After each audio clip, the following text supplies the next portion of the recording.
સહયોગી યોમિક પણ આપણી સાથે જોડાઈ ચૂક્યા છે, તેમની સાથે પણ વાત કરીએ. યોમિક, હંમેશા ભારતીય માર્કેટ્સમાં રેકોર્ડ બનતા હોય ત્યારે લોકો સેલિબ્રેટ કરે છે, પણ આજનું સેલિબ્રેશન તો ભારતીય માર્કેટ્સ કંઈક અલગ જ બતાવે છે. 4.5% તેજી, રેકોર્ડ પર રેકોર્ડ બનશે. હવે જે પ્રકારે ભારતીય માર્કેટ્સ મૂડ બનાવી રહ્યા છે, આવું લગભગ તમે અને મેં આજ સુધીના આપણા કરિયરમાં ક્યારેય જોયું નથી, અને ત્રીજી વખત કોઈ સરકાર રિપીટ થવાની વાત છે. હજુ તો એક્ઝિટ પોલ છે, તેમ છતાં પણ આટલી સારી તેજી જોવા મળી રહી છે.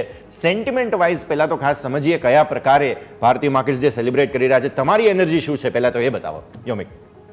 Good morning. યસ, તમે બહુ સાચું કીધું કે આજનો દિવસ ખરેખરમાં બહુ જ આપણને એક્સાઇટેડ રહેશે કે એમાં પણ જે લોકો તેજી કરીને જો આવ્યા છે, જે આપણે શુક્રવારે જે લોકો તેજીના કોલ ખરીદીને આવ્યા છે, એ લોકો માટે તો ખરેખરમાં બહુ સારો દિવસ રહેશે. અને કે જે રીતનું માર્કેટની એક્સપેક્ટેશન હતી કે સપોઝ કે જે રીતનું કે એક્ઝિટ પોલ સારા એવા આવશે તો આપણને સારું એવું આપણને ઓપનિંગ જોવા મળશે, અને એ જ રીતે આપણને ગિફ્ટ નિફ્ટીના આંકડા જોવા મળી રહ્યા છે, જે અરાઉન્ડ 850 અંક, જેમ તમે વાત કરી કે 3.5% આપણને એમાં મજબૂતી જોવા મળી રહી છે. એટલે એ રીતનું આપણને ઓપનિંગ જોવા મળશે. હવે એ જોવાનું રહેશે કે જે ઓપનિંગ તો આપણે થઈશું 850 અંક ઉપર, પણ શું હવે મજબૂતી યથાવત રહેશે કે નહીં, એ આપણે જોવાનું રહેશે. અને સ્પેસિફિક જોવાનું રહેશે કે આપણે સ્વાભાવિક છે કે આપણે એક્ઝિટ પોલના કારણે આપણને જે નંબર આ દેખાઈ રહ્યા છે ગિફ્ટ નિફ્ટીના, એટલે સ્વાભાવિક છે કે આપણને પીએસસી સ્ટોક છે કે સરકારી બેંક કે સરકારી સ્ટોક, એમાં આપણને સારી એવી મોટી એક્શન જોવા મળશે. અને આપણે હવે જોવાનું રહેશે કે આજે નવા લાઈફ હાઈ ઉપર ઓપન થઈશું. જેમ કે આપણે નિફ્ટીની વાત કરીએ તો સ્વાભાવિક છે આપણે 23,400 23,500 આપણે ઓપન થઈશું. જ્યારે બેંક નિફ્ટીની પણ વાત કરીએ તો સૌ પ્રથમ વખત આપણે 50,000 પાર આપણે આંકડો જોવા મળશે. એટલે ખરેખર આજનો દિવસ આપણને બહુ આપણે સારો રહેશે. હવે આપણે સ્ટોક સ્પેસિફિક હું વાત કરવા માંગીશ કે સ્ટોક સ્પેસિફિક આપણને ક્યાં એક્શન જોવા મળી રહી છે. તો સ્ટોક સ્પેસિફિક આપણે વાત કરીએ કે ઓવરઓલ આપણે સૌપ્રથમ હું ટીવીએસ મોટર્સની હું વાત કરવા માંગીશ કે આપણે જૂન મહિનામાં એન્ટ્રી લીધી છે. તો જૂન મહિનામાં આપણને ઓટોના નંબર આવે છે, તેમાં સૌપ્રથમ હું ટીવીએસ મોટર્સની વાત કરવા માંગીશ કે જેમનું સેલ્સ 3,30,609 યુનિટ જે થયેલું હતું, જે વધીને 12% વધારો થયો છે, જે 3,69,000 યુનિટ આપણને જોવા મળે છે. જેમનું ટુ વ્હીલર સેલ્સની વાત કરી છે 3.19 લાખ હતું એપ્રિલમાં, જે વધીને આપણને 13% આપણને જોવા મળી છે 3.59 લાખ સુધી આપણને. જ્યારે આપણે એક્સપોર્ટની એમની વાત કરીએ કે એમણે એક્સપોર્ટ એમના દ્વારા કેટલું કરવામાં આવ્યું છે, જે 76,607 યુનિટ હતું, જેમાં 27% વધીને 96,966 યુનિટ જોવા મળી છે. એટલે ઓવરઓલ નંબર આપણને સારા એવા જોવા મળી છે. ટુ વ્હીલર એક્સપોર્ટની વાત કરીશ તો એમાં પણ આપણને 33% વધારો જોવા મળ્યો છે. કે સાથે સાથે જો એમને ઘરેલું વાત કરીશ એટલે કે ડોમેસ્ટિક બિઝનેસની, તો ડોમેસ્ટિક બિઝનેસમાં ડોમેસ્ટિક સેલ્સ એમનું 2.52 લાખથી 7% વધારો થયો છે. એટલે ડોમેસ્ટિકમાં પણ એમનો વધારો છે. જ્યારે મોટરસાઇકલની વાત કરીશ તો મોટરસાઇકલ સેલ્સ એમનો 1.62 લાખથી 7% વધારો થયો છે, જે 1.73 લાખ યુનિટ તેમનું સેલ્સ થયું છે. હવે એમને જો સ્પેસિફિક ઇલેક્ટ્રિક વ્હીકલની વાત કરીશ તો ઇલેક્ટ્રિક વ્હીકલમાં પણ 4% વધારો થયો છે. અને સાથે સાથે મેનેજમેન્ટનું કહેવું એ પણ છે કે આવતા 2 થી 3 વર્ષ સુધીમાં કે એમનું ઓવરઓલ જે સેલ્સનો આંકડો છે એમાંથી 25% થી 30% યોગદાન તેમનું ઇલેક્ટ્રિક વ્હીકલ્સનું રહેશે. એટલે કે આવનારા સમયમાં તેઓ ઇલેક્ટ્રિક વ્હીકલ્સ તરફ તેઓ પોતાનું એક વધારે યોગદાન અહીંયાથી જોઈ રહ્યા છે.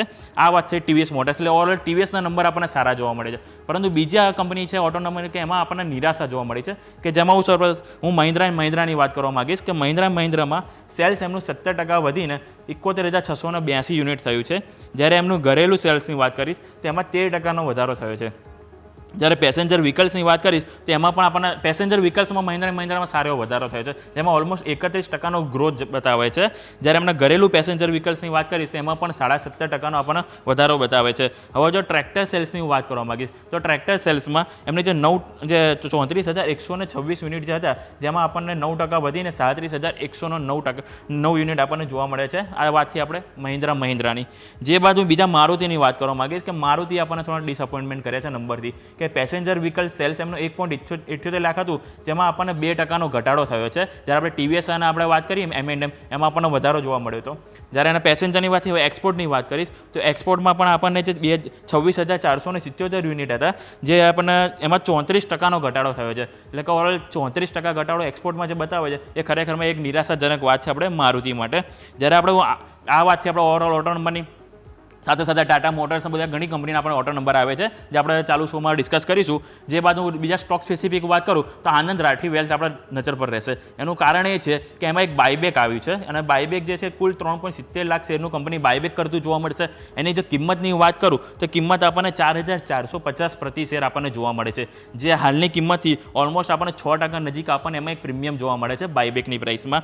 અને આ જે ઓવરઓલ જે બાયબેક છે ટેન્ડર ઓફર દ્વારા કરવામાં આવશે. એટલે આનંદ રાઠી આપણે રડાર પર રાખીશું. જે બાદ નેક્સ્ટ સ્ટોકની હું વાત કરું આપણે નેક્સ્ટ સ્ટોક આપણે નજર પર રાખીશું કે એનએમડીસી આપણે નજર પર રહેશે કે એનએમડીસીમાં આપણે જે નંબર આવ્યા છે મે સિરીઝના એના સેલ્સ 22.1% ઘટીને 2.82 મેટ્રિક ટન જોવા મળ્યું છે. જ્યારે એમનું પ્રોડક્શન વાત કરીશું તો પ્રોડક્શન પણ 36.9% ઘટીને 2.34% જોવા મળ્યું છે. એટલે ઓવરઓલ અહીંયા આપણને ઘટાડો થયો છે. જ્યારે કોલ ઇન્ડિયાની વાત કરીશું તો કોલ ઇન્ડિયામાં સેલ્સ 7.2% ઘટીને 6.82 મેટ્રિક ટન જોવા મળ્યું છે. અને જ્યારે પ્રોડક્શન વાત કરીએ તો પ્રોડક્શનમાં કોન્ટ્રા જોવા મળ્યું છે, જેમાં 7.5% વધારો બતાવે છે. 6.44 કરોડ ટન આપણને જોવા મળે છે કોલ ઇન્ડિયામાં. જે બાદ હું એક બીજા ઇન્ફ્રા સ્ટોક આજે નજર પર રહેશે કે જે રીતના આપણા સમાચાર આવે છે કે આપણે ઓવરઓલ ઇન્ડિયાના ટોલ પ્લાઝાના ટેક્સમાં વધારો કરવામાં આવે છે, જેથી કરીને આજે ઇન્ફ્રા સ્ટોક આપણે એક થીમ રહેશે કે જેમાં ખાસ કરીને આઈઆરબી ઇન્ફ્રા છે, પીએનસી ઇન્ફ્રા જેવા શેર છે આજે ફોકસમાં રહેશે. એટલે આજે આપણે ટોલ પ્લાઝાની જે વાત કરી ટેક્સ એમાં કોઈ અરાઉન્ડ 3 થી 5% કંઈક ટોલ ટેક્સ કંઈક વધારો કરવામાં આવે છે. એટલે આપણે ઇન્ફ્રા સ્ટોક ધ્યાન પર રાખીશું. જે બાદ બીજા આપણે થીમ બેઝ વાત કરીશું તો આપણે ડેરી પ્રોડક્ટ અને ફૂડ પ્રોડક્ટ રિલેટેડ જે બી સ્ટોક છે એ ધ્યાન પર રહેશે. એનું કારણ એ છે કે અમૂલ દ્વારા ₹2 પ્રતિ લીટર કિંમતમાં એક વધારો કરવામાં આવે છે, જેના કારણે ડોલ્લા ડેરી છે કે હેરિટેજ ફૂડ છે જેવા સ્ટોક આજના દિવસે આપણે નજર પર રાખીશું. Over to yes. બધા જ સ્ટોક્સ